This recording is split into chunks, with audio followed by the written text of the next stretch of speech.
The grand halls of Oxford University have seen centuries of debate. From kings to scholars, from philosophers to scientists, voices have echoed here, shaping the world's narrative. But on this day, the atmosphere was different. On this day, the air was heavy, charged, as if history itself was holding its breath. The Sheldonian Theater was packed. Professors in gowns, students with notebooks, journalists with cameras, every eye fixed on the stage. And at the center stood a man, not from Europe, not from the so-called West, but from the heart of Africa. His name? Ibrahim Traoré, president of Burkina Faso. He had been invited to debate Professor Edward Harrington, Oxford's star academic, known for his belief that Africa had given nothing to civilization. Harrington had written books, filled lecture halls, and built his career on this claim. To him, Africa was a dark continent, a place of chaos, poverty, and dependency. And today, he was ready to defend that view. The moderator welcomed both men. Harrington smiled, confident. He began first. "Ladies and gentlemen," he said, "civilization as we know it was birthed here in Europe. From philosophy to science, from democracy to industry, it was Europe that carried humanity forward. Africa contributed little. It is a sad truth, but truth nonetheless." Applause echoed from a section of the audience. Cameras clicked. Harrington adjusted his glasses, proud of his words. Then, silence. And Ibrahim Traoré stepped forward. "Professor Harrington," Traoré began, his voice calm but sharp, "I came here not to exchange polite pleasantries. I came here because I am tired of hearing Africa described as a void, as a shadow in history." His voice rose, filled with fire. "You call it the dark continent, but the only darkness is the ignorance with which our history has been erased. And today, that darkness ends." A murmur ran through the crowd. Students leaned forward. Journalists gripped their pens tighter. Suspense was building. Oxford was about to witness something it had never seen before. Traoré lifted a document. "This is the Papyrus of Imhotep from ancient Egypt, 3,000 years before Europe's so-called Renaissance. In it are medical instructions, surgery, dentistry, even brain treatment. Imhotep, an African, is the world's first known physician." Gasps filled the room. Harrington shifted in his chair. Geometry, astronomy, architecture, Africa laid their foundations. The pyramids of Giza were not built with guesswork. They aligned with the stars to mathematical precision. When Europe was in the Dark Ages, Timbuktu had libraries with hundreds of thousands of manuscripts on mathematics, medicine, law, and astronomy.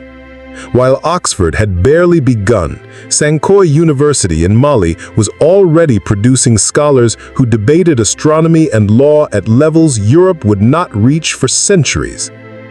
The silence was heavy, every sentence cut like a blade through centuries of lies. Professor Harrington interrupted. "These are exceptions, outliers. Africa has no sustained record of civilization." Traoré smiled faintly. "Exceptions.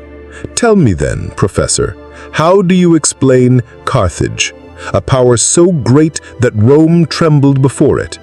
How do you explain Nubia, which traded iron across continents before Rome had even mastered it? How do you explain the Kingdom of Zimbabwe, whose stone structures still stand as a marvel of engineering? Exceptions? No, Professor. These are civilizations that colonialism tried to bury." The tension was unbearable. Students were wide-eyed, many filming. Harrington's face flushed red. "Let me remind you," Traoré continued, his tone darker now, When the Library of Alexandria was burned, it was not just books destroyed, it was African knowledge stolen. When European empires colonized us, they didn't only take our gold and diamonds. They took our history. They renamed our inventions. They erased our achievements. And now, centuries later, you stand here and dare to say Africa contributed nothing? Professor, Africa was not a footnote in civilization. Africa was the beginning of civilization. Thunderous applause erupted from one side of the hall. Students stood, clapping, cheering. Harrington tried to speak, but his voice was drowned by the roar of the crowd. The debate wasn't ending, it was only beginning. As the moderator called for order, Ibrahim Traoré leaned forward and said, "This is only the first chapter, Professor. In part 2, I will show you not only how Africa built the foundations of science and philosophy, but how Africa's spirit, Ubuntu, the belief that I am because we are, is the very key to humanity's future. And when that truth is heard, not even Oxford will remain the same." The hall went silent again, anticipation burning like fire. The battle was not over. It was about to escalate. The tension in Oxford's Sheldonian Theatre was unbearable. Part 1 of the debate had shaken the audience, but what came next would ignite a storm that could not be contained. Ibrahim Traoré adjusted his papers, calm and steady. His eyes scanned the hall, then returned to Professor Harrington, who sat rigid, clutching the sides of his chair. The crowd was silent, too silent. It was the kind of silence before a thunderstorm, when everyone knows something powerful is about to strike. The challenge intensified. "Professor Harrington," Traoré began again, his voice low, almost whispering, but sharp enough to cut through the silence. "You said Africa contributed nothing to civilization, nothing." He opened a leather folder and held up a document. "This," he declared, "is the Ashango bone, discovered near the headwaters of the Nile. 20,000 years old, the earliest record of advanced mathematics in human history. Prime numbers, multiplication, division. Long before Greece, before Rome, before Oxford." Gasps filled the room. Students whispered, professors shifted uncomfortably. Harrington tried to scoff, but Traoré raised his hand, silencing him with a look that carried centuries of defiance. "Then let's speak of metallurgy. The Haya people of Tanzania were producing high-carbon steel in furnaces 2,000 years ago, technology Europe did not achieve until the Industrial Revolution. The Benin bronzes, so sophisticated in detail and casting that early European explorers refused to believe Africans made them. They invented lies that lost Portuguese craftsmen must have created them because they could not accept African genius." The audience stirred, caught between awe and shame. The suspense, the hidden history. "And law?" Traoré asked, his voice rising. "You said law came from Rome, but centuries before Rome, the Ashanti Confederacy had constitutions with checks and balances. The Buganda Kingdom held parliaments where representatives debated policies, while Europe was still ruled by absolute monarchs." He paused, letting the weight of those words settle. "Philosophy? You praise Europe's enlightenment. Yet in 1600s Ethiopia, Zera Yacob wrote of rational inquiry, human dignity and equality, long before Locke or Descartes. His student, Walda Haywat, expanded those ideas into treatises on ethics that rivaled Europe's greatest minds. But because they wrote in Guise, not Latin, their works were ignored." The hall was frozen. Students leaned forward. Professors avoided each other's gaze.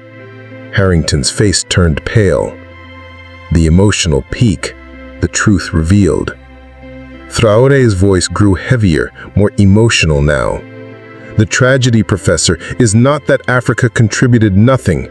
The tragedy is that men like you spent decades erasing Africa's contributions so that generations of students believe the lie that Africa is inferior.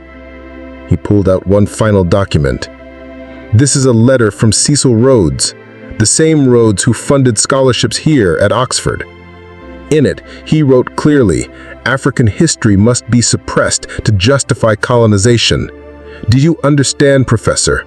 Your ignorance is not innocent. It is the result of a deliberate, systematic theft of our story. The words struck like thunder. Harrington shifted uncomfortably, his lips trembling, but no words came. The audience gasped, then fell into dead silence. The roar of Africa. Traore's voice now carried the weight of a continent. Africa gave the world medicine. Cataract surgery performed in Mali in the 14th century. The first cesarean section with both mother and child surviving, Uganda, 1879. Vaccination against smallpox, not Jenner's cowpox, but practiced by enslaved Africans who carried it to America. He paused, letting the audience process the revelation. Africa gave the world architecture, the Nubian pyramids that predate Egypt, the stone cities of Zimbabwe engineered with acoustics that modern architects still marvel at, the rock-hewn churches of Lalibela, carved from single stones, still standing after centuries. His voice grew firmer, his words echoing across the hall. And Africa gave the world philosophy. Not the philosophy of conquest and greed, but of Ubuntu. I am because we are. A vision of humanity rooted in community, in compassion, in dignity. That, Professor, is the contribution of Africa. By now, the crowd could no longer contain itself. Applause erupted, hesitant at first, then thunderous. Students stood, then professors, then administrators. The hall shook with claps, cheers, and shouts. Harrington sat frozen, his career crumbling before his eyes. Within hours, clips of Traore's words were all over the internet. African president destroys Oxford professor in 10 minutes. Millions watched. By morning, it was global news. Harrington resigned, his reputation shattered. Oxford announced sweeping reforms to its history programs.